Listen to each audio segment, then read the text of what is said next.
Hey everyone, welcome back to Corporate Decoder, the place where we uncover the hidden stories behind the stacks of financial paperwork. Today we're diving into an amendment from Pineapple Financial Incorporated.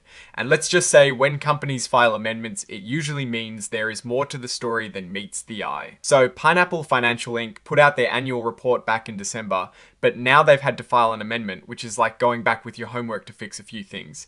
The big reason for this update is to fix up their section on controls and procedures, specifically their internal system for making sure their financial reports are accurate.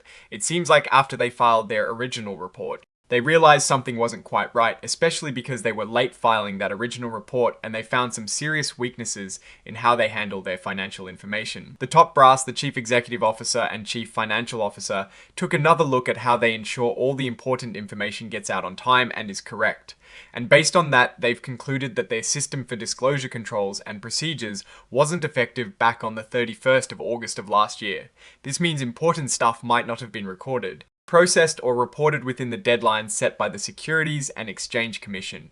Or second major part of this problem is tied to that late filing and what they call a material weakness in their internal control over financial reporting. They're aware of the problem and are working to fix it. Now, you might be thinking, what exactly is internal control over financial reporting, or ICFR? It's basically the system a company puts in place to make sure their financial statements are reliable and prepared correctly according to accounting rules. Even though Pineapple Financial Inc. is a smaller company and not legally required to have a super formal external review of their internal controls, they know how important it is. They've been taking steps to strengthen their system. These steps include hiring skilled people for their accounting and finance departments and making sure different people handle different tasks so no one person has too much control. They also do regular checks to make sure their transactions are put in the right place in their books.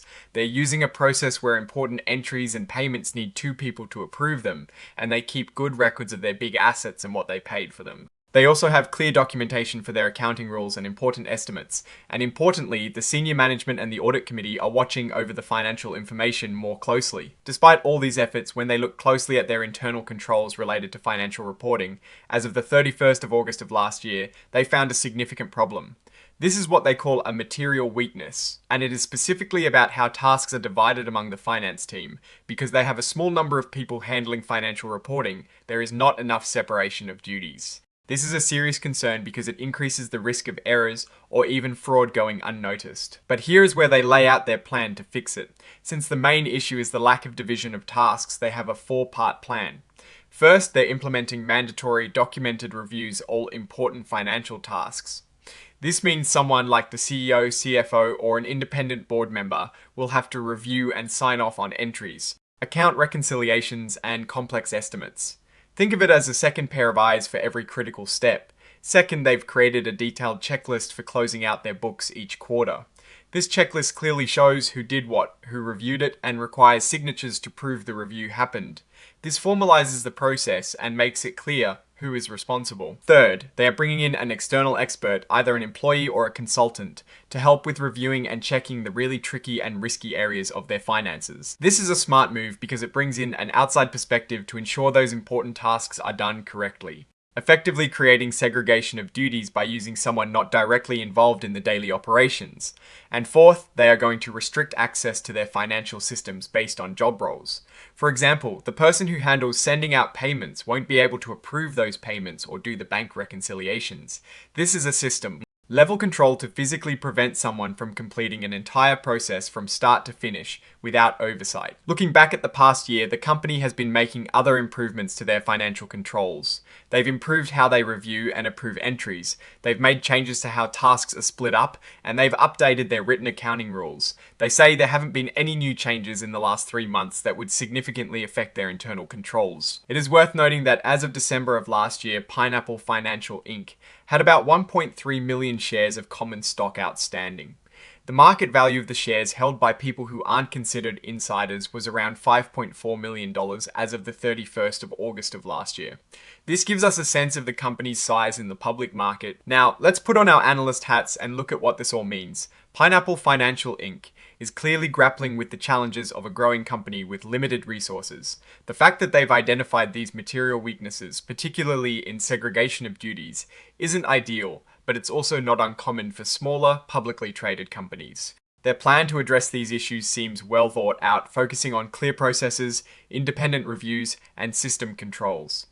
The key will be their execution. If they can successfully implement these compensating controls and eventually hire more staff to truly segregate duties, they can significantly strengthen their financial reporting. The risk here is that without proper controls, financial statements could become unreliable, which would spook investors and potentially lead to bigger problems down the road. However, their proactive approach to amending their report and laying out a remediation plan shows a commitment to rectifying the situation. They are also smart to leverage external expertise to bridge the gap while they build internal capacity. The late filing of the original report is a red flag, but the transparency in this amendment is a positive sign. Looking ahead, the biggest opportunity for Pineapple Financial Inc. is to build trust and credibility in their financial reporting. Successfully executing this remediation plan will be crucial for attracting and retaining investors. The risk remains that their small team size could continue to be a bottleneck, especially if the business grows rapidly. For now, they appear to be on the right track to fix their internal control issues, but sustained diligence will be necessary. Alright, that is our breakdown of Pineapple Financial Inc., its latest filing. What is your take on these control issues and their plan to fix them? Do you think they can rebuild investor confidence? Drop your thoughts in the comments below. If this analysis was valuable, hitting that like button really helps us out. And remember to subscribe for more deep dives into corporate filings. Don't forget to check out our Discord community for discussions. Linked in the description. Thanks for watching. See you next time.